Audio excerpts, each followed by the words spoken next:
You're behind on timeouts. You're behind in the play clock. You're just behind. And, and I'd rather just take the 5 yards. Just take the 5 yards, 1st and 15. You can make that up in 2 plays. You need to get an 8. You go with a short pass, an intermediate pass, and a short pass, and boom, you're back you're back on point.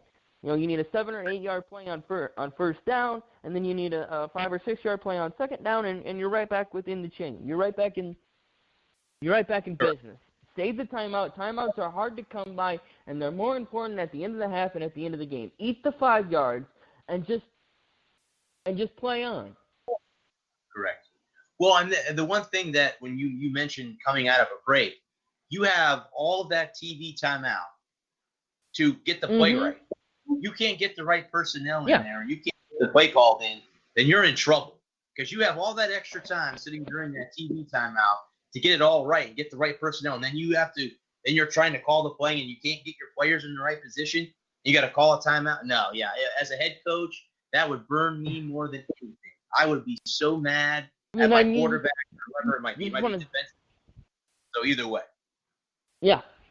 Yeah. You just want to jab your eyes out with a fork. You're like, oh my God, I can't even watch this. Yeah, exactly. And then, but I almost took the Falcons yesterday. I knew I should have. That was a shocker. Yep. I wasn't shocked at all. I was not shocked at all. I said it all week. I said, watch, Atlanta's going to go down to New Orleans, and they're going to win. I didn't think they were going to stop the shit out of them like they did. I was like, you watch. Because my top 5 were in order from 1 to 5, San Francisco, Baltimore, New England, New Orleans, and Seattle. And everyone's like, oh, New Orleans is the second best team in the league. And I was like, all right, we'll see. We'll see and talk to me on Monday. Right. We'll see what happens. But it's like, now both New Orleans and Baltimore are 7-2, and the Patriots are 8-1. So, but I don't. And the think Patriots are 8-1. Yep. Can't move them up because again, you can't punish a team for being, for not playing. You know what I mean? Like it's hard to move a team. You can't. Yeah. Up in your ratings because. Yeah. You can't. You don't. Yeah. Yeah, I have a hard time rewarding a team or punishing a team for being on the bye. So right, correct. Normally, because last week I had going into week 9, I had New England 1, San Francisco 2, Seattle 3, or not, New Orleans 3, Baltimore 4, and Seattle 5. And then just how it fell out. Unfortunately for New Orleans, they were on the bye. They didn't get to play. I moved him down 1 spot because I really liked New England at 3. And I thought New England was better than New Orleans or Seattle, but I didn't think. But they clearly weren't better than Baltimore because they lost to Baltimore. So I had to I had to make a hard choice. And then I will freely admit that I messed up on the records. I thought Seattle or New Orleans. Jeez, if I could speak English, it would help. I thought New Orleans already had 2 losses going into this week, but now they have 2 losses and. I can sit here and be like, you know what? I told you so. Well, I'll admit this too. I messed up on an article I wrote about the Florida Gators. I thought they only had 2 shutouts. It's 3. It's the shutout Vanderbilt this past Saturday. It's 3 shutouts now, and I messed up. So that article's going to go out. I'm going to post it on Facebook on Florida Gator. They're all going to roast me. Oh, we have 3 shutouts now, not 2. That'll be the first thing that gets put out on that article is, oh, well, this guy thinks we only have 2. He must not watch the game. That'll be the comments I'll get. Right. So, I love that. About that stuff. So it doesn't matter. Pick on me if you want, because you know what? And right. How I look at it is, you read the thing, and that's all I need you to do. I don't give a crap if you negative. You want to make a negative comment? You read the dang thing. That helps me out. So great. Keep reading. Right. That's all I care about. As long you read it. As long as correct. As long as they spell your name right. Yeah. That's it. But and go ahead, bud. Oh no, it was funny. You know what? I'm surprised Antonio didn't get fired this morning. I gotta say. He might get fired this Saturday. I was just going to ask you about that. You got the Spartans coming into town. I mean, it might be the end of D'Antoni after this if they lose to the Wolverines. So. I really thought that he was not. When the AD came out and said he was safe, I was like, yeah, he better not lose this weekend because his ass is on the line. Whenever your boss tells you you're safe, you're getting fired. Yeah. No, that's true. That's very true. Especially in sports. I was just gonna get into that, but about college football. What were your thoughts, Bud, on LSU Alabama? Not the jump. What a game! Oh no, that's okay. Have you seen my show? I jump around all the time. Yes. That was a hell of a ball game, back and forth all night. It's funny at half. Alabama had really stumbled. Alabama stumbled out of the gate, and they had taken some hits, but I never really felt like Alabama was, out of the game. I never felt like LSU really had a stranglehold on the game. I felt like LSU had made some plays where Bama hadn't, but it's Alabama. Right. They're going to get their opportunities. They're going to get their chances, and eventually they're going to start making plays. And that's what I saw in the second half. I saw the idea of building a lead in the first half really came to the forefront in the second half.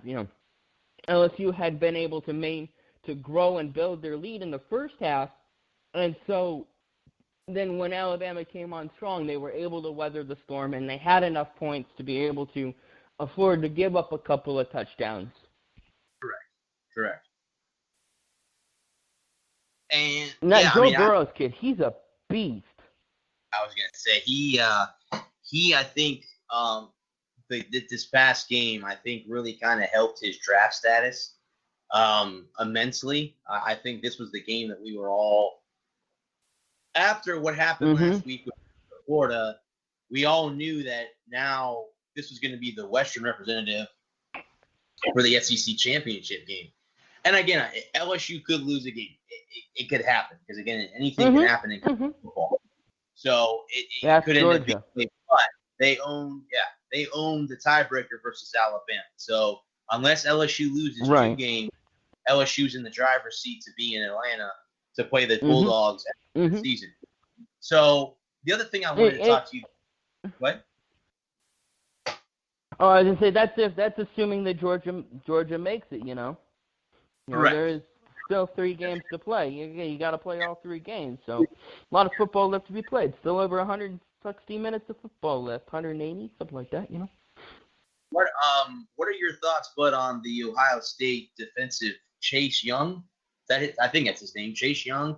He got suspended for the Chase Young. Could be suspended indefinitely. Yeah. What are your thoughts on that? Well, my thoughts are you broke the rules, you pay your fee, you got to, just like anyone else.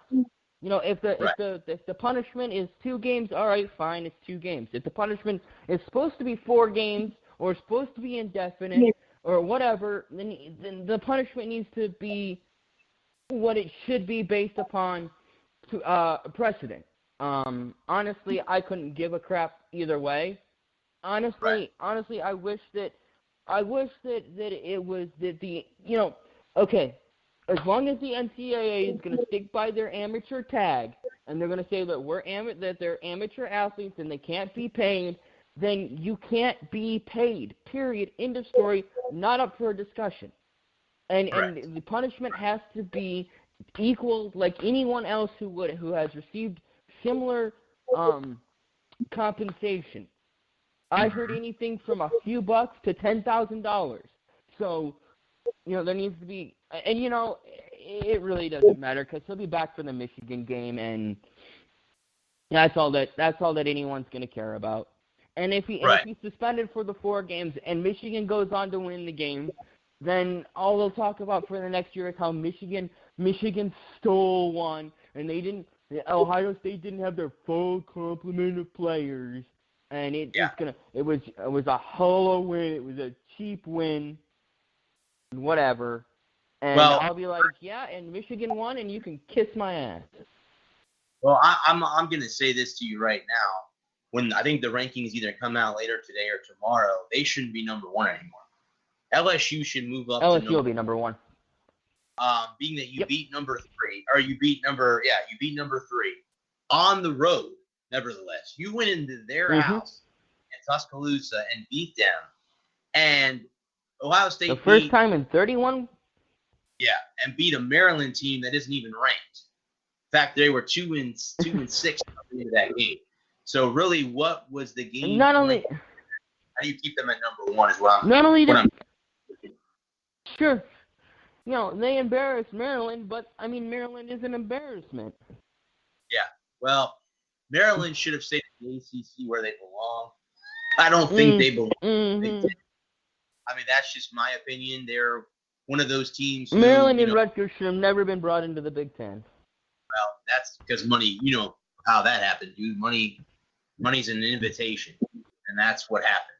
Money talks and BS walks. Yeah, because the Big Ten came to them and said, "Hey, we'll pay you this much money to be part of our conference and get you out of the ACC." Oh, great. Fantastic. But what you don't understand is when you move out of the ACC, and nothing against the conference, but you're moving into a lot tougher competition.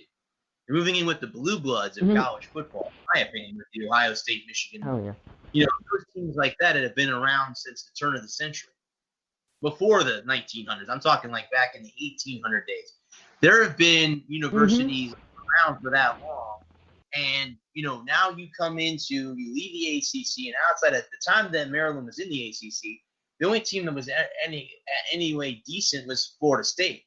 This is before Dabo and Clemson and all that. The only team in that conference outside of Florida State, maybe in Miami, no, because they were on suspension, because they took boosters. We can go back to that whole booster thing we were just talking about with Ohio State. So they got suspended and all that stuff. So, to me, if the rankings come out either later tonight or they come out tomorrow and they're still number 1, then the committee has got to be off their rocker. Because how do you not have a team beat number 3 and you let them stay, but you leave the number 1 team who beat nobody, and not only beat, I know they beat them handily, but again, Maryland is not that good of a football team. We know that.